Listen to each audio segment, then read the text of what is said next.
Hello children, welcome to असा education. आज हम करेंगे आरबीएससी की 8वीं क्लास की हिंदी की किताब का चौथा चैप्टर सुदामा चरित। इसके हम करेंगे प्रश्न उत्तर। तो आइए देखते हैं कि आपका पहला प्रश्न क्या है। पहला प्रश्न है, सोचें और बताएं। सुदामा के मित्र कौन थे? तो सुदामा के मित्र कौन थे? सुदामा के मित्र द्वारकाधीश श्री कृष्ण थे। अगला है, किसके कहने पर सुदामा द्वारका गए थे? तो किसके कहने पर सुदामा द्वारका गए थे? अपनी पत्नी के कहने पर। तो अपनी पत्नी के कहने पर सुदामा द्वारका गए थे। फिर है बहुविकल्पी प्रश्न। इसमें 4 ऑप्शन दिए हैं, आपको एक देखना है कि कौन सा सही है। तो है इसमें पाठ में वसुधा शब्द आया है, किसके लिए आया है? श्री कृष्ण के लिए, द्वारका के लिए, सुदामा की पत्नी के लिए या अंगोछे के लिए? तो आंसर होगा द्वारका के लिए। जो खा है वो आंसर आपका सही है। आपका अगला प्रश्न है अति लघु उत्तरात्मक प्रश्न।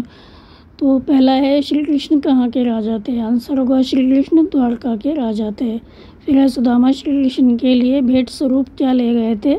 तो सुदामा जब मिलने गए थे श्री कृष्ण से तो क्या ले गए थे? साथ में थोड़े से पोटली में चावल ले गए थे। फिर है, द्वारपाल ने सुदामा का चित्रण किसके सामने किया? तो आंसर होगा कि द्वारपाल ने अपने स्वामी श्री कृष्ण के सामने सुदामा का चित्रण किया। आपके अगले हैं लघु उत्तरात्मक प्रश्न। तो पहला है, द्वारपाल ने सुदामा के आगमन की सूचना किसको तथा क्या दी? तो द्वारपाल ने सुदामा के आने की सूचना किसको दी थी और क्या दी थी? तो आंसर होगा कि द्वारपाल ने सुदामा के आने की सूचना अपने स्वामी श्री कृष्ण को दी। तो द्वारपाल ने कहा कि द्वार पर एक गरीब ब्राह्मण आया हुआ है, उसके सिर पर ना तो पगड़ी है ना शरीर पर कोई कुर्ता या अंगरखा है।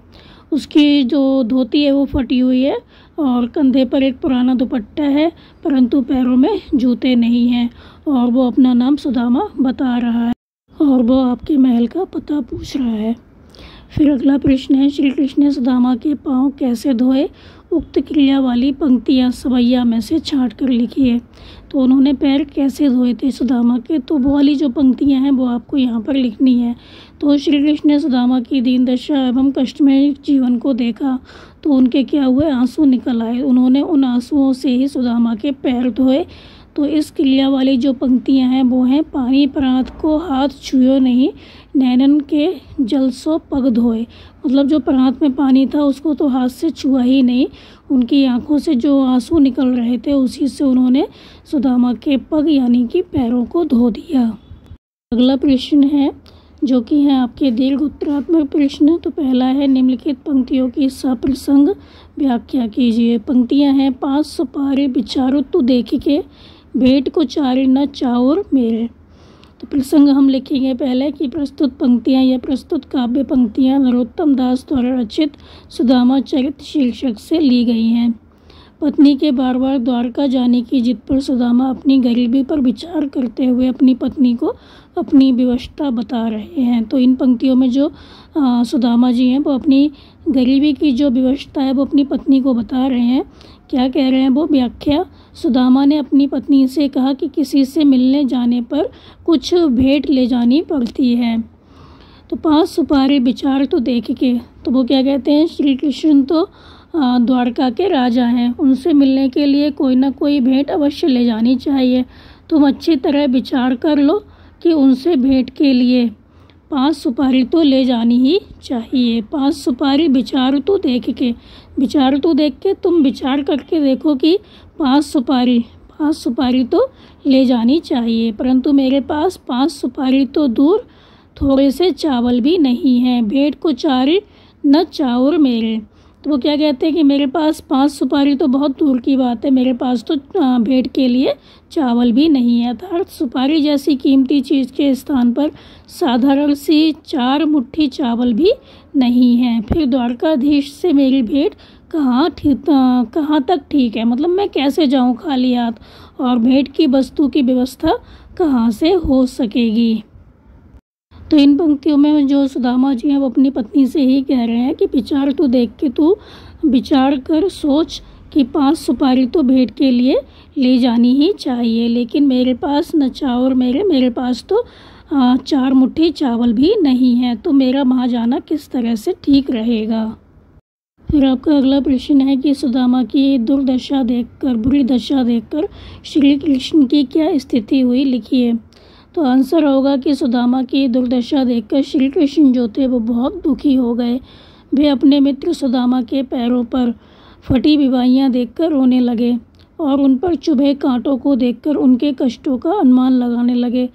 उन्होंने क्या कहा कि हे मित्र, तुमने इतने कष्ट सहे, इतने दुख झेले, तो इतने दिनों तक कहाँ रहे और मेरे पास आने में इतनी देर क्यों कर दी? पहले ही आ जाते तो तुम्हें ऐसी दुर्दशा नहीं झेलनी पड़ती। हाय मित्र, मुझसे आपकी दुर्दशा नहीं देखी जाती। ऐसे वचन कहकर श्री कृष्ण आंसू बहाने लगे और दया से पूरी तरह द्रवित हो गए। तो अपने दोस्त की इस हालत को देखकर श्री कृष्ण को बहुत दुख हुआ और वो बहुत परेशान हो गए। उन्होंने अपने मित्र से कहा, सुदामा से कहा कि अगर आप मेरे पास पहले आ जाते तो आपको ऐसे दिन ना देखने पड़ते, आपकी ऐसी दशा नहीं होती। और ऐसा कहकर जो श्री कृष्ण थे उनकी आंखों से आंसू बहने लगे, वो दया से पूरी तरह से द्रवित हो गए। फिर आपका अगला प्रश्न है कि श्री कृष्ण सुदामा के मिलन का वर्णन अपने शब्दों में कीजिए। तो कृष्ण और सुदामा का जो मिलन हुआ उसको आपको लिखना है अपने शब्दों में। तो आंसर होगा कि जब द्वारपाल ने कहा कि द्वार पर सुदामा नाम का ब्राह्मण खड़ा है और द्वारकाधीश से मिलना चाहता है, श्री कृष्ण से मिलना चाहता है, तो यह सुनकर श्री कृष्ण स्वयं द्वार तक, दरवाजे तक गए और सुदामा को बहुत आदर सत्कार के साथ, प्रेम के साथ अंदर लेकर आए। तो वे मित्र सुदामा के गले मिले, उन्हें आसन पर बिठाया और कुशल समाचार पूछे। तब उन्होंने कहा कि आपकी हालत ठीक नहीं है, आपके पैरों में विवाइयाँ फटी हुई हैं, कांटे चुभे हुए हैं, आपके पास उचित वस्त्र एवं जूते भी नहीं हैं। हे मित्र, ऐसी दुर्दशा होने पर आप पहले ही मेरे पास क्यों नहीं आए? तो उन्होंने सुदामा से पूछा कि आप मेरे पास पहले क्यों नहीं आए, तो आपकी ऐसी दुर्दशा नहीं होती। तब सुदामा ने संकोच से कुछ नहीं कहा और सारा दोष अपने भाग्य को दिया। तो श्री कृष्ण ने मित्र का पूरा सत्कार किया, आदर सत्कार किया और रानियों से उनका परिचय करवाया। तब उन्होंने रानियों को बताया कि ये मेरे बचपन के मित्र हैं। इसके आगे की जो प्रश्न हैं वो हम करेंगे अगली वीडियो में। तो आप इनको अच्छे से समझ कर याद कर लीजिए और हमारे चैनल आशा एजुकेशन को लाइक कीजिए, सब्सक्राइब कीजिए और शेयर करना बिल्कुल मत भूला करिए। Thank you.